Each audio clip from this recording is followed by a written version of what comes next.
Hey everyone, hope everyone is doing well. I've got something a bit newer on the channel today. It's a HP EliteBook X360 G3 with a broken display which I broke. This is an old laptop from work which I sort of grabbed because it was being thrown out, and these machines have a common problem. The hinges break off and snap, so I tried to JB weld it and in the process damaged the display. Unfortunately, displays on these things are rather expensive, so in a very well packaged box I got myself a AliExpress special. If I can get my weedy little fingers in there, a quick flick of the knife and she's open in there like swimwear. But yeah, the box very well packaged, lots of bubble wrap. But yeah, these displays are really expensive. They're a touchscreen, they fold back on themselves. So yeah, I thought I'd try my chances at a AliExpress bargain special. I definitely realised that the panel's not going to be as nice as the OEM one, but it was $300 and it came very well packaged, as you can see by all the bubble wrap. My gosh. But yeah, the job ended up being a bit harder than I initially thought, so you'll see this all kind of go a little bit pear-shaped, but that's okay.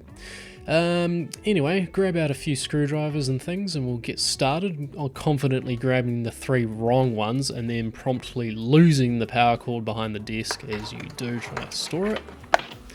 And we'll get stuck into the machine. There's only a few screws at the bottom. Yep, grab the wrong screwdriver, back again with more, and more tools will be brought out, including some which I didn't think I would need. But anyway, there's 5 screws at the base plate.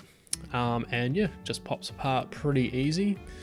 So yeah, once you remove the screws, you'll need something like a plastic spludger or a really soft flathead screwdriver, and you can pop the base cover off.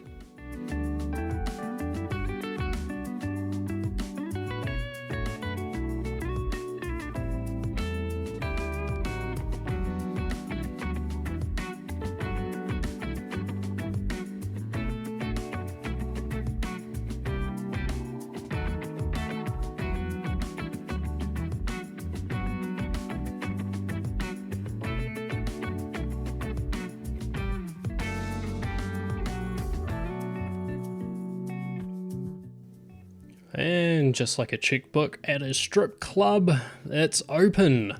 But yeah, it wasn't too hard to get into the machine itself. This is where the project kind of took a dump. In order to get the battery connections out, which I always do before working on a laptop, you need to remove the screws, but yeah, I put too much Loctite on the screws, and sadly the screws are made from very soft material, and a good majority of them are actually stripped out, so I thought being a quick job. Yeah. So anyway, after stripping a few of those out, I thought, okay, well, what we'll do is we'll just carry on and see if we can get this display out without removing the battery or anything else. Yeah, so anyway, regardless, we'll carry on. Still attempting here to try different screwdrivers. I brought a lot of different screwdrivers out to see if they would have a better fit. But yeah, we'll just carry on. It's pretty much at this point removing cables that are attached to the display. There we got the Wi-Fi antenna for the built-in Wi-Fi adapter. Really nice. If your adapter dies, you can't actually replace that module unless you've got a heat gun and micro soldering skills and all that fancy stuff. And I think this might either be the power or DisplayPort cable. I'm not too sure on that one. Starting with the screen hinges, it's pretty easy here. There are 4 screws each side. One goes through the motherboard on some sort of fancy little grounding bracket. But yeah, as I'm about to find out the hard way, you have to remove the motherboard in order to get the display out, because you can't sneak the hinges past. They need to go inwards towards the motherboard.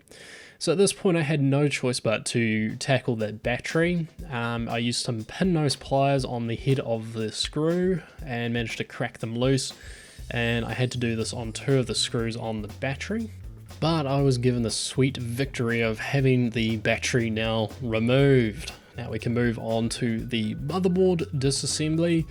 This went a little bit mixed as well. I ended up having to use those pin nose pliers you see there on the left, hidden behind my pasty white arm, on 2 of the screws because, yeah, too much Loctite, stripped the head of the screw. Yeah, rookie move. I mean, the screw wasn't coming loose, at least. Anyway, just a couple of fan headers here. Nothing that a small flathead screwdriver can't do. But yeah, and then there's a couple of screws on the heatsink, and it just all slides out.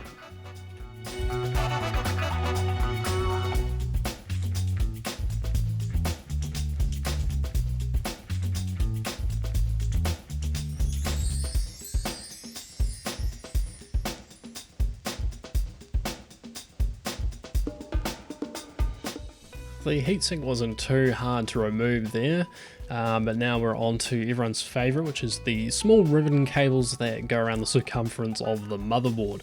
A trick I learned from 12 volt vids is just to get a small screwdriver in behind them, and you kind of use this as a pincher, mainly because I can't get my fingers in there to release those. Couple of connections on the other side as well for the speakers, left and right channels for the awesome speakers that these have. I actually don't think they're that good, but they do the job. And then, yeah, attempting to remove more screws from the motherboard. These are the last 2, I believe. Oh no, there's 3, sorry. But yeah, I had to use the old pin nose pliers again on these, because the material once again stripped out on the head of the screw. And yeah, I didn't show that on video because it looks terrible, and I just needed the room because the camera's in the way. But yeah, tilt the screen over, and I think being at 360 you have to kind of go all the way around, and then yeah, you can slide the screen up. So yeah, it wasn't too hard to remove, but it can make installing the screen, as I found, a little bit confusing, just because you think you've fitted it backwards until you forget that what you're looking at is actually the bottom of the laptop and not the top, like in most traditional machines. So yeah, new display here, ready to go.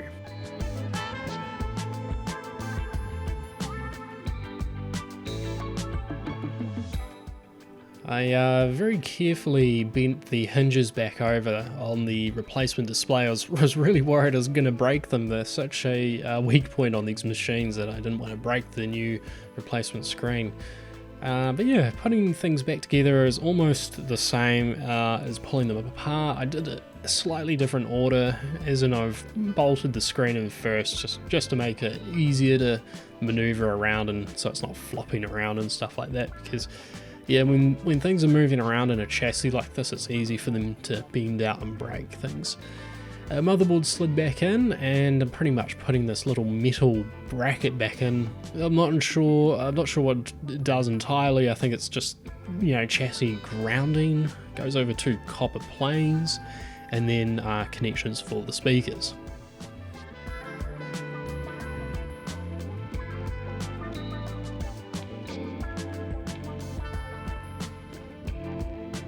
At this point, where my hand is covering everything that you want to see, there is just all the ribbon connections, which yeah, you have to kind of be careful when you're putting back together, just so you don't break the plastic hinges, which is super easy to do on these. They can get really brittle over time. So yeah, and you have to make sure they're well seated, otherwise you're taking the machine apart again, and been there and done that many times, it sucks. But yeah, fresh thermal compound. I don't know what brand this is. It was kind of unmarked, but like, fresh stuff is better than crusty old reused stuff. So in it goes, and yeah, pretty much connect the fans up. Got to remember to do that, and put the screws in for the heatsink, and you're away.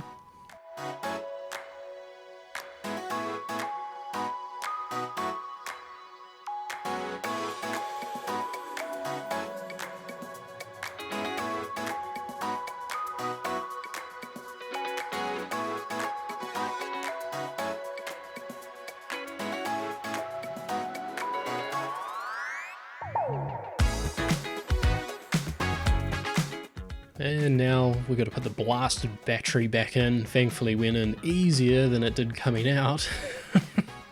Gosh. I ended up having to find some screws because I had stripped them so badly they weren't reusable. So I had 2 nice ones, and then I had to find like 2 replacements. So yeah, and of course one of the ears broke off, so it means that the battery's only held in with 4 screws, which I guess is better than none. I mean, it hasn't really got far to go at least, but quick power on test, thumbs up for good, and there's something on the display. So at this point it's pretty much just put the back cover on, and yeah, we'll check out how the display looks.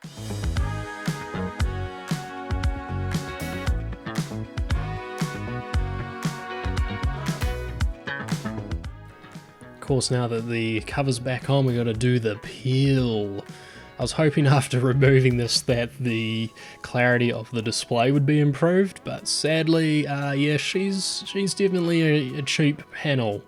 The colors are kind of strange. The brightness and viewing angles are terrible. They change when you move the display around. It looks like this in person as well.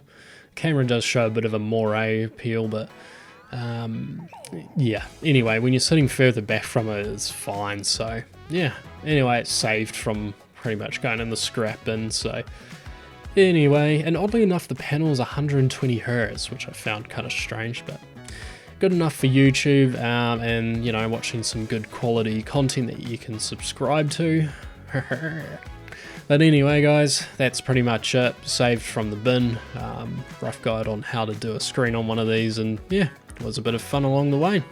Anyway, thanks for watching, and catch you guys soon.